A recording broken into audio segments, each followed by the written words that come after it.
In order to understand who we are, we have a little schematic here where we have a little simple sentence, I am.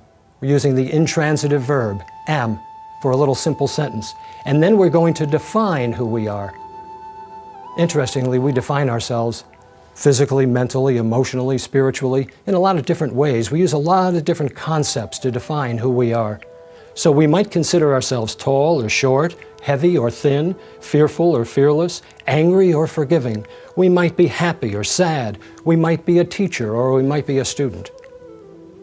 What's interesting, if we create a list of how we define ourselves, the first thing that we begin to see and understand is a pair of opposites appears. So I'm tall now, but when I was a child, I was short. I have been heavy, but now I'm thin. Sometimes I'm fearful, sometimes I'm fearless, sometimes I'm angry, sometimes I'm forgiving, sometimes I'm happy, sometimes I'm sad.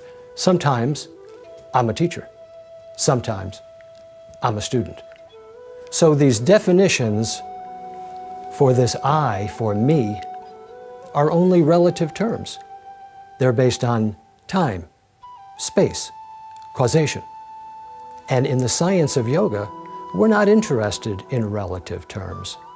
So for example, if I asked you about the height of the ceiling in this room, you'd probably all say, it's high, and that would be true. And yet if we went on the roof and I asked you about the height of this ceiling, you'd say it's low, and that would be true. The truth concerning the height of this ceiling is a relative truth, isn't it? It's based on time and space and circumstance. And in the science of yoga, when we ask this question, who am I?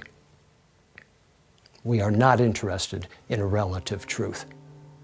We are interested in absolute truth, a truth that never changes in every circumstance, in every relationship.